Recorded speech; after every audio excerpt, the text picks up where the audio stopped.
Have you ever felt a quiet hum of dissatisfaction, even on a good day? It's not a loud, dramatic pain. It's softer than that. It's a subtle feeling, like a background noise you've gotten so used to you barely notice it's there anymore. But it is. It's the feeling you get when you finish a show you were excited to watch, and instead of feeling satisfied, you just feel empty. And the first thing you do is look for another one. It's the feeling of having 1,000 friends online, but feeling deeply, inexplicably alone in a quiet room. This feeling doesn't mean you're ungrateful. It doesn't mean you're broken or that you're failing at happiness. It's a modern ache, a silent exhaustion from a race you don't remember signing up for. It's the strange, hollow feeling of being constantly connected, yet feeling more distant from yourself than ever. You pick up your phone to feel better, to escape the quiet for just a moment. But what if that brief escape is the very thing digging the hole deeper? What if the tools we use to connect and entertain ourselves are quietly, subtly rewiring our brains to need more and enjoy less? This isn't a story about the evils of technology. It's a story about your brain and a chemical it has chased for millions of years. A chemical that once ensured our survival, but is now being used against us, creating a trap that feels a lot like normal life. A trap that makes us feel restless, anxious, and always wanting more. Let's be honest for a moment, just with ourselves. Do you ever find yourself in a loop? You open an app, you scroll, you close it, and then without thinking, your thumb moves to open the very same app you just closed. It's a muscle memory, an unconscious twitch. It's not a decision, it's an impulse. And in that tiny moment after you realize what you've done, there's a flicker of confusion, maybe even shame. Why did I do that? There's nothing new to see. This small, seemingly insignificant action is a crack in the wall, a glimpse into the machinery working behind the scenes. It reveals a profound truth about our internal state. We are not always in control of our own actions. Our mind is looking for something, a hit, a tiny reward, and it will press the lever again and again even when the reward is gone. Think about the last time you truly felt bored and just sat with it. It's almost physically uncomfortable, isn't it? That feeling of stillness, of having no immediate distraction. It feels like an itch in your brain, a void that screams to be filled. This is a new kind of discomfort for humanity. For millennia, boredom was the default state, a space for daydreaming and reflection. Now it feels like a problem to be solved, an error message from our brain that we rush to fix with a podcast, a video, a stream of content.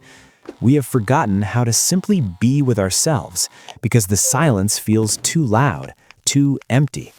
This fear of the quiet is a symptom of a mind that has been trained to expect constant input, constant stimulation. Have you ever looked at your screen time report and felt a genuine sense of shock? Where did those hours go? It doesn't feel like you spent 6, 7, 8 hours on your phone. It feels like a collection of stolen moments, 1,000 little 5-minute breaks that somehow consumed a third of your day. This gap between our perceived time and our actual time is one of the most unsettling signs of this trap. We are losing our most valuable non-renewable resource, our time, to a machine designed to capture it. And we don't even feel the joy of those hours. We just feel the fatigue of having them taken from us, leaving a residue of regret and a vague sense that our life is slipping through our fingers one scroll at a time. This isn't a series of isolated incidents. It's a pattern, a loop that runs so deep it feels like part of our personality. It begins with a feeling, a subtle, unnamed discomfort. Maybe it's boredom, maybe it's a flicker of anxiety about work, or maybe it's a pang of loneliness. It's a negative emotional state, and our brain, in its infinite wisdom, wants to fix it. It wants to move away from pain and toward pleasure. This is a survival instinct, honed over millions of years. It's not a flaw, it's a feature of our design, meant to keep us safe and motivated. But in the modern world, this feature is being exploited. So the trigger is the discomfort, and the action is the reach. We reach for the phone, we open the laptop, we turn on the game. It's our modern-day comfort blanket, the quickest and most reliable way to change how we feel. The scroll, the click, the notification, it's a promise of a tiny reward, a little hit of dopamine, a friend's photo, a funny video, an interesting headline. It works for a second. The discomfort fades, replaced by a momentary distraction. This is the core of the loop: a problem, discomfort, and a solution, digital distraction. But the relief is fleeting, isn't it? The reward isn't actually satisfying. The funny video ends, the feed runs out of new content, and what's left is the original feeling of discomfort, often now paired with a new layer of guilt or emptiness for having wasted time. The solution didn't solve the problem, it just delayed it. And so the loop begins again. The discomfort returns, perhaps even stronger this time, and our brain, remembering the brief relief from before, suggests the same solution. "Let's just check again," it whispers. "Maybe there's something new now." This loop repeats itself dozens, maybe hundreds of times a day. Discomfort, reach, temporary relief, emptiness. Repeat. Each time we run this cycle, we strengthen the neural pathway. We teach our brain over and over again that the answer to any negative emotion is the screen. We are, in a very real sense, practicing this behavior until it becomes automatic, until the reach for the phone is no longer a choice but a reflex. It's a silent, invisible addiction, not to a substance, but to a process, the process of escaping our own feelings. One loop is harmless. 100 loops are a habit. Thousands of loops, that starts to build a weight. This isn't a weight you can see or measure. It's an emotional accumulation, a slow, steady buildup of tiny, unresolved feelings. Think of it like this.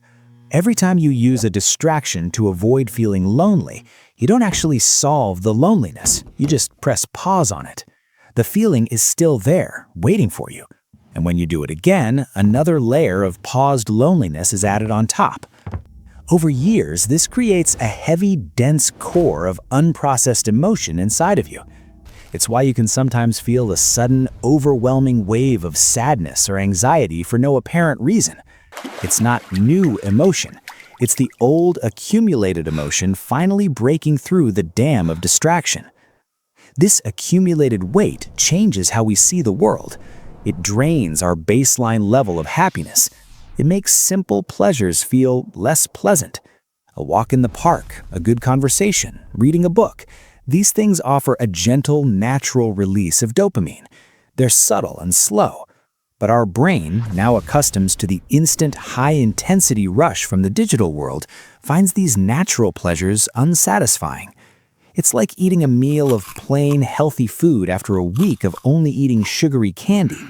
The natural sweetness of a fresh apple tastes like nothing. Your brain's tolerance for reward has been artificially inflated. So we find ourselves unable to enjoy the very things that are meant to genuinely nourish our spirit. The world becomes a little more gray. This leads to a pervasive feeling of being stuck. You want to change, you want to read more, exercise more, be more present with your family.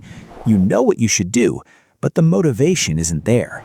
The activation energy required to start those activities feels enormous, like trying to push a boulder up a hill. Meanwhile, the energy required to pick up your phone feels like nothing. This isn't because you are lazy. It's because the neural pathways for the easy, high dopamine activities have become superhighways, while the pathways for the difficult, meaningful activities have become overgrown, unused dirt roads. The path of least resistance always leads back to the screen, leaving you feeling trapped in a cycle of knowing what's good for you, but being emotionally and neurologically unable to choose it consistently. So we feel this weight, we see the pattern, we know something is wrong, and what do? We blame ourselves. The inner narrative begins. I'm just lazy, I have no self-control, I'm just a procrastinator, everyone else seems to be able to handle it, what's wrong with me? This voice of self-blame feels so true, so believable, because it offers a simple explanation for a complex problem. It puts the responsibility squarely on our shoulders, on a perceived flaw in our character.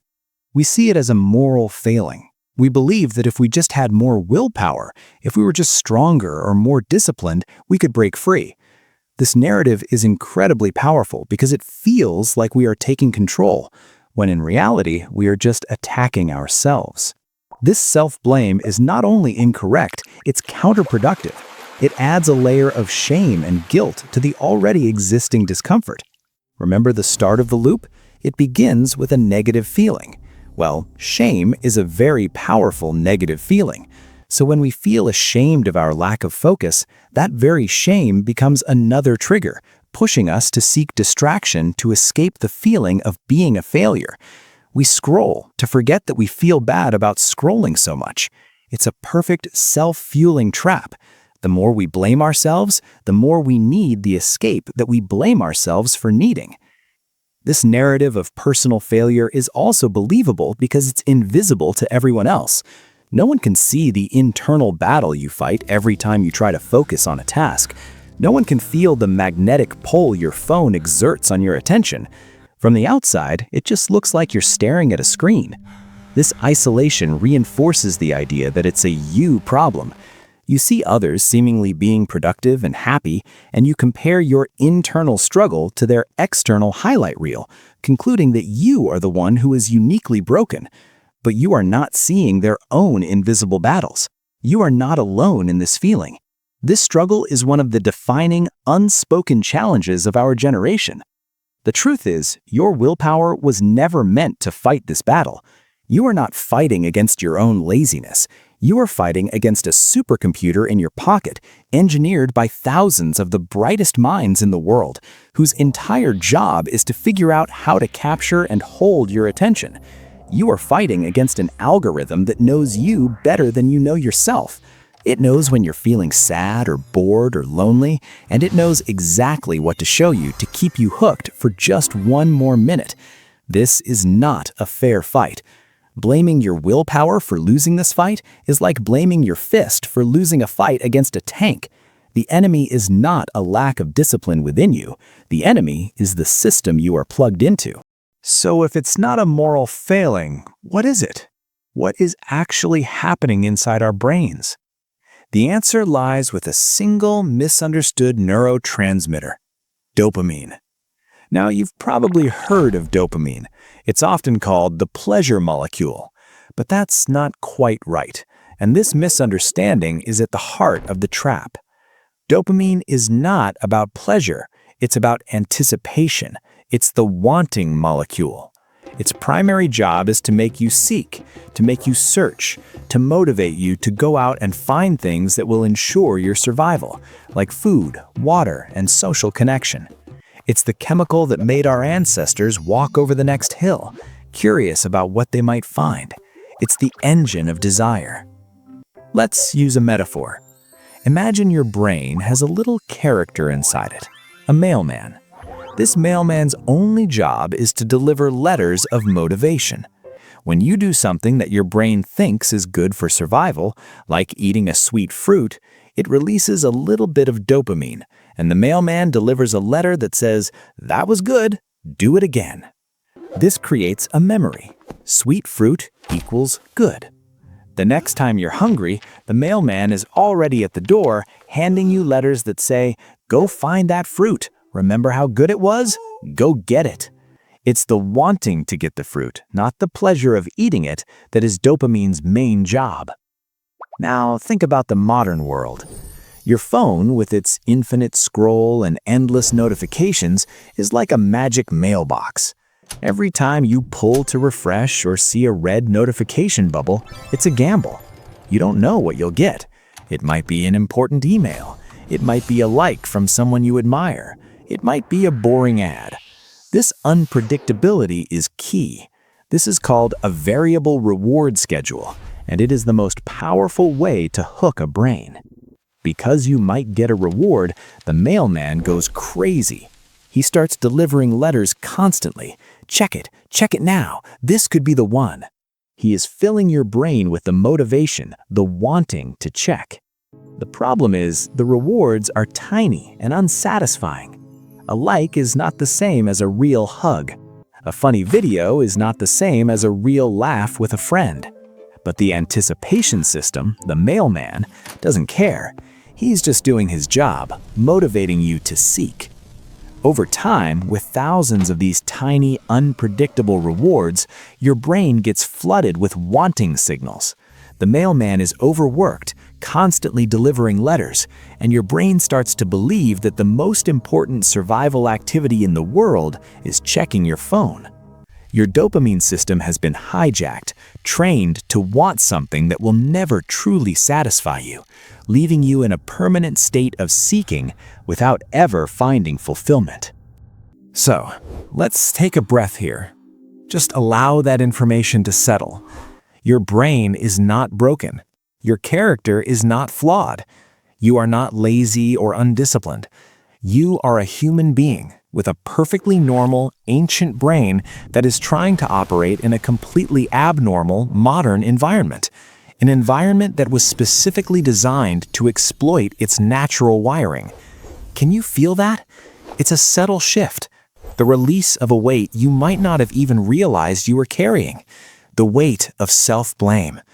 For years, you may have been telling yourself a story about your own inadequacy. You've been beating yourself up for being distracted, for procrastinating, for not being able to just focus. But what if you were never the villain in your own story? What if you were simply a character walking through a cleverly designed maze where every path of least resistance was built to lead you away from where you wanted to go? This is not an excuse. It's an explanation. And there is a profound difference between the two. An excuse is saying, it's not my fault, so I can't do anything about it. An explanation is saying, oh, now I understand the mechanism. Now I see how the trap works. Now I can start looking for the door instead of just blaming myself for being trapped. So let go of the shame. Let go of the guilt. Forgive yourself for every hour you lost to a scroll, for every task you put off, for every moment you felt you weren't living up to your own potential. You were navigating a world you weren't evolved for, with a brain that was doing exactly what it was programmed to do. You did the best you could with the tools you had. But now you have a new tool. You have awareness, and that changes everything. With this awareness, we can begin to shift our perspective. This isn't about declaring war on our phones or our brains. This is about changing our relationship with them. The first shift is to stop seeing this as a battle of willpower. You cannot out-discipline an algorithm. You cannot win a head-to-head fight against a system designed to be more engaging than reality. Trying to resist the urge to check your phone through sheer force of will is like trying to hold your breath indefinitely. Eventually, your biology will win.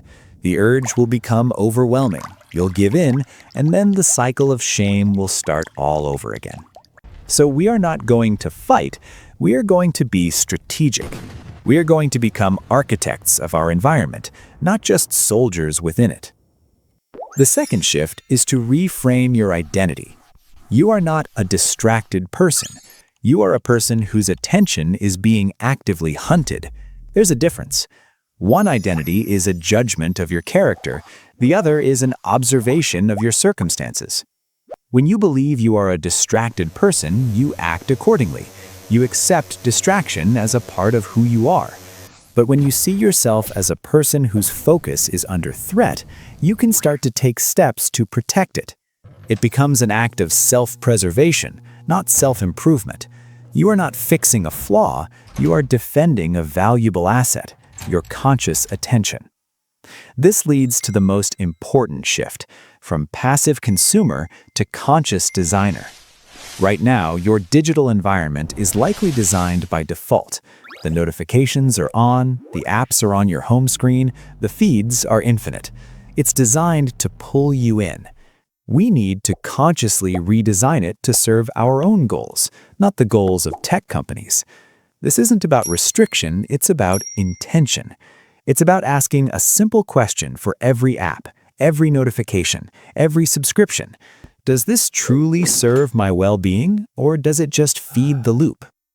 This awareness is the first, most crucial step. Before you can change your actions, you must see the system you are in.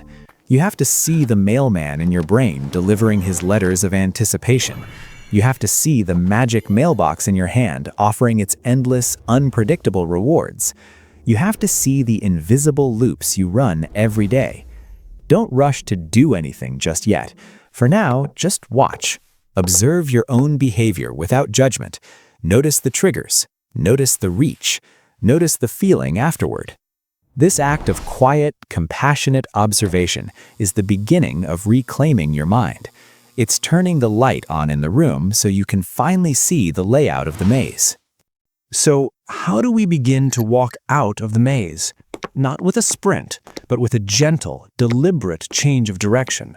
This is not a list of productivity hacks. This is a guide to creating space for your brain to heal. First, let's talk about what to stop forcing. Stop forcing focus. Stop trying to sit down for 3 hours of deep work when your brain has been trained to switch tasks every 3 minutes. It won't work, and you will only end up feeling like a failure. Instead of demanding a marathon from a muscle you haven't trained, start with a single step. Start by creating moments of intentional disconnection. Don't try to go a whole day without your phone. Try leaving it in another room for 15 minutes. Just 15. During that time, don't try to be productive, just be. Wash the dishes, look out the window, listen to a song without doing anything else. You are reteaching your brain that it is safe to be without stimulation. You are showing the mailman that he can take a break. These small moments of quiet are the foundation. Next, let's talk about what to start noticing. Start noticing the quality of your leisure. Not all rest is created equal. There is a profound difference between passive consumption and active restoration. Scrolling through a feed is consumption. It depletes your energy and attention. Playing a guitar, going for a walk, having a deep conversation, or getting lost in a hobby, these things are restorative. They fill you back up. Start to notice how you feel after you do something. After an hour of scrolling, do you feel energized and clear, or foggy and drained? After 30 minutes of sketching, how do you feel? Your body already knows the difference. You just need to start listening to its feedback. This isn't about judging your choices as good or bad. It's about gathering data. When I do X, I feel Y. This data will naturally, gently guide you toward better choices without the need for brute force discipline. Finally, what to allow for the long term. Allow yourself to be bored. This is perhaps the most difficult and most rewarding practice. The next time you feel the itch of boredom, in a line at the grocery store or waiting for a friend, resist the urge to immediately fill it, just for 30 seconds. Notice the discomfort. Notice what your mind does. It will squirm. It will look for something to latch onto. Let it. This is the space where creativity, self-reflection, and new ideas are born. By intentionally creating these small pockets of empty space in your day, you are allowing your dopamine system to reset. You are lowering your baseline level of stimulation so that the simple, natural pleasures of the world can begin to feel rewarding again. You are reclaiming the quiet, fertile ground of your own mind. It will be uncomfortable at first, but with time, you will find that in that silence, you can finally hear yourself again. Imagine something with me. Not a future where you are a perfect, hyper-productive robot, but a future where you simply feel at peace. Imagine waking up in the morning, and for the first 10 minutes, you don't look at a screen. You just stretch, feel the light coming through the window, and notice the sensation of being in your own body. There's no rush of anxiety about what you might have missed overnight. There's no mental fog from an hour of pre-sleep scrolling. There is just a quiet, calm presence. The day is a blank slate, and you feel like you are the one holding the pen. Picture yourself working on something that matters to you. As you work, you find yourself getting lost in it. The outside world fades away. You are not fighting distractions because you have created an environment where they are not invited. Your phone is in another room, silent. Your notifications are off. It's just you and the task. An hour passes, and it feels like 10 minutes. This is the state of flow, a state of deep, genuine engagement that is impossible to achieve when your attention is constantly fractured. You feel capable, effective, and deeply satisfied, not from an external reward, but from the simple act of doing good work. Now, imagine the end of the day. You're sitting with a friend or a partner, or even just by yourself with a cup of tea, and you are fully present. When they speak, you're not thinking about what you're going to say next or feeling a phantom vibration in your pocket. You are just listening. You are able to hold eye contact. You are able to feel the real human connection that is flowing between you. You feel seen, and you are able to truly see them. There is no nagging sense that you should be somewhere else or doing something else. You are content to be right where you are. This future is not about having more willpower. It's about having more peace. It's a quietening of the internal noise. It's the feeling of your mind being a calm, clear pond instead of a churning sea of tabs and notifications. It is not a fantasy. It is the natural state of a brain that is no longer being constantly overstimulated. It is a state of being where you are in control of your attention and therefore in control of your life. It is a quiet, profound sense of freedom. This journey of reclaiming your attention is not a straight line. It would be a lie to pretend that one day you just fix it and everything is perfect forever. That's not how being human works. There will be days when you fall back into old patterns. There will be days when you are tired or stressed or sad, and you will find yourself scrolling for hours, seeking that old, familiar comfort. And in that moment, it is crucial that you do not see it as a failure. It is not a relapse. It is not proof that you are broken or that this process doesn't work. It is simply part of the path. Healing is not linear. It's a spiral. You will circle back to the same challenges, but each time you will approach them from a slightly higher level of awareness. The first time you noticed the loop, you might have been stuck in it for 3 hours. The next time, you might notice it after 1 hour. Then after 20 minutes. Then you might catch yourself just as your thumb is about to open the app. That is not failure. That is progress. It's the gap between stimulus and response getting wider. It's the muscle of awareness getting stronger. The goal is not perfection. The goal is compassion. On the days you fall back, the most important thing you can do is treat yourself with the same gentle understanding you would offer a good friend. Instead of saying, "I can't believe I wasted the whole evening," try saying, "I was clearly feeling overwhelmed today, and I used the tool I know to cope. Tomorrow, I can try to make a different choice." This journey is not about eliminating these tools from your life. It's about putting them in their proper place. They are tools, not masters. There will be setbacks, and that's okay. The path isn't about never getting lost. It's about getting better and faster at finding your way back to the trail. It's about replacing the voice of self-blame with a voice of gentle, persistent course correction. Ultimately, your attention is your life. Whatever you point your attention at, for better or for worse, becomes your reality. It becomes the fabric of your memories, the foundation of your skills, and the substance of your relationships. The quiet battle for your focus is not just about productivity. It's a battle for the quality of your existence. It's about your right to choose what you experience, what you care about, and who you become. You are not broken. You are simply waking up to the reality of the world we now live in, and that awareness is the most powerful first step you can take. It's the beginning of reclaiming the most precious thing you own. This is a journey many of us are on, trying to find a balance in this new world. If this story resonated with you, you're not alone in this feeling. Share your own experience in the comments below. Sometimes just knowing that others are walking a similar path is the most powerful motivation there is. Thank you for spending your attention here with us today. Take care of it.